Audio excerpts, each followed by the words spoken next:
welcome, Annie Collins here. Today we're going to create this fun rainbow card. Let's go over the products I used to create this card.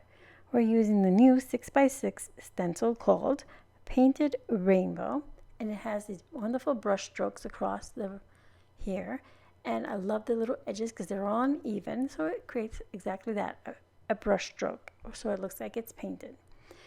To create our rainbow, we're going to be using candy coat, and we're going to use it in a variety of colors. We're using it in pink, yellow, green, teal, and purple, and we'll mix our pink and yellow to create our orange, so we have our completed rainbow. We're going to be using some Raven embossing powder and our embossing ink, and that'll be for our sentiment. And I love the way the black was going to pop off the rainbow. To go with that, we have our chipboard sentiment, which reads happy birthday. Now these are from my stash. You can create your own chipboard by die cutting your sentiment several times and adhering them together, or just use a stamped sentiment. We're going to use our embossing powder on these to have them nice and black. Our card panel here is Not Your Mama's cardstock, a Raven cardstock. For this will be our mat. And our card base is made from Not Your Mama's cardstock, and this is a A2, so it's 4 1/4 by 5 1/2. We'll be working on our stick and stamp mat and our palette, or our pigment palette. This is where we'll put our candy coat. That way my pots won't be open and drying out. So these have these lovely little circles on them, which have color coordinating, so it'll be easy to follow along by putting little bits of our candy coat in them.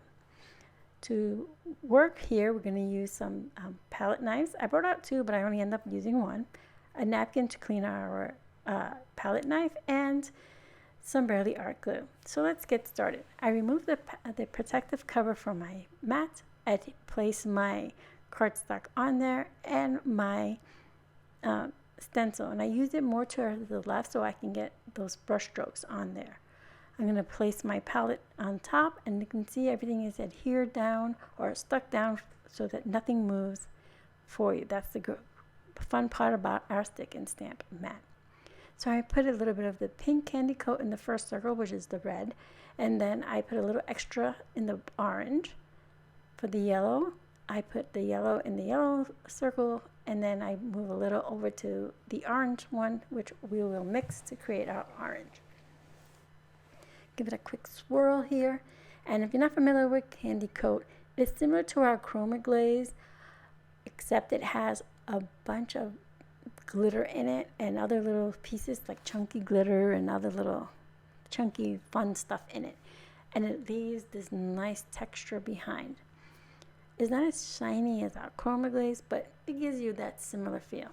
So then I put a little bit of the green, a bit of the teal, that's going to be the blue of our rainbow, and finally our purple. And as you can see, I mix these just to make sure I get plenty of that chunky stuff. Not stuff, it's a glitter of such. And I mixed it so it's nice and even. So I'm going to go ahead and use the palette knife and put that across my stencil. Now, I'm not going for ultra smooth because it's supposed to be brush strokes. If you're putting your first brush stroke down, it's never even and smooth. It always has a little bit streaking through, and that's what we're going for. So I move on to my orange, and then I'll proceed down the rainbow with the yellow, the green, and teal, and purple. And then I'm going to add a little pink towards the bottom so that my rainbow kind of repeats itself. So here we are with our green,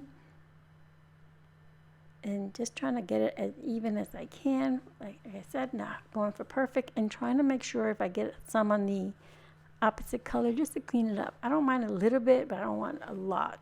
I want it to stay as clean as possible. All right, so here's the teal. I love the teal, such a beautiful color.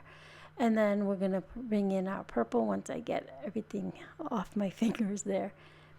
There's our purple, and then finishing it off with a little bit more of pink. Nice there. Okay, so now that I have that as smooth on as I would like, I'm going to remove my palette just so I can work with the stencil here and the panel. Just trying to smooth it out a little bit because I don't want it thick either, because I don't want it to take forever to dry. I'm going to set my stencil to the side, go in with my palette knife and clean up any little areas. I got a little smudgy here. And then I'll peel off my panel. To peel off your panel off your stick and stamp mat, just curl your mat and your panel just pops up. So I have a little extra left here, so I'm going to put a clean panel on here because I'm not wasting any. I put my stencil down, and then I use that as my guide to repeat the colors that are left on my palette. Now this one isn't going to be as perfect. It's going to be even more smeary, or not smooth, but that's okay. That's what I want. This is just, I don't want to waste any of this wonderful candy coat. So here we are, just spreading it all off. And I'm not going to use this for this card. I'm just showing you what I do when I have leftovers. All right, so I'm going to go ahead, and for the bottom here, I ran out of pink. I didn't have that much pink, so I mixed whatever was left of the pink and the purple towards the bottom. And then I'll just set that little panel off to dry as well for a future project. So now I'm going to clean off my mat. I'm going to use my stick and stamp matte cleaner. I'm going to spray that on my mat, on my pigment palette, and on my stencil. Use a clean and dry paper towel. Wipe it all off. As you can see, it cleans beautifully. And I use it on my stencil real quick just to take the initial texture paste off, or I should say candy coat off, but I'll give it a good cleaning afterwards. All right, so now I'm working on my sentiment. I'm just bringing directly the embossing ink to the chipboard words, just smooshing it on, and you can tell because it went from a light craft to a darker craft color. I'm going to pour on the Raven embossing powder. I'm going to go ahead and funnel that back into its container, and I'm going to heat set this. I'm going to bring in my pokey tool or my tweezers. I'm not sure which one I use really quickly. I think I use my pokey tool here. Should have used my tweezers so I would less spinning, but I'm going to heat set my embossing powder. And it's set when it goes from a matte black to a shiny black. And I'll show you real quick here how nice and glossy and shiny that is. So those are all set. I wiped off my area, and now our card panel is dry. And I want to mat this with the black cardstock. So I'm going to go ahead and I'm going to trim off a little bit off of here really quick. And I'm going to save a piece of the that I trimmed off the edge that has all the rainbow colors. I'm going to save that little piece for the inside of my card. Then I'm going to use my tear tape on the back of it just to adhere this to my layering cardstock. Because it warped a little bit, the tear tape will hold it down really flat quickly. So now I'm going to remove the backing of this tear tape, and I'm going to reveal the corners. And I don't peel it off completely on the edges. This way I can make sure everything is centered and perfectly set. Then I'll remove the rest of the backing, get rid of that, fix anything else, and make sure I press it down firm so that our mat is all set. I'm going to use my Braille art glue to adhere this panel to my card base, and then I am going to adhere our sentiment. Now, as you can see, I open my card to press it down just to make sure it's nice and smooth. And I don't like doing it on the front just in case I have anything on my fingers. I don't want to ruin my card. So I'm using a little bit of Braille art glue on the back of my sentiment here. And I'm adhering that and putting an acrylic block on it. And I'm using the liquid adhesive here because of the candy coat. It's textured and I want to make sure it really adheres to our card.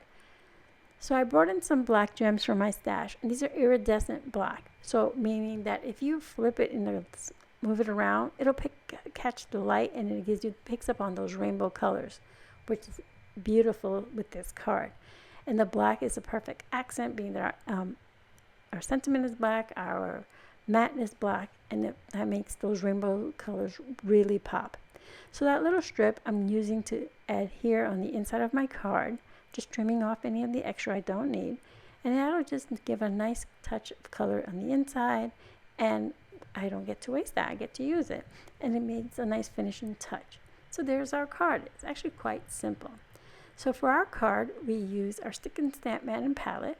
We also use our new Painted Rainbow stencil and our candy coat, our Raven embossing powder and embossing ink. But like always, I'll have everything in the description box below for you. And I hope you found some inspiration today. Thank you.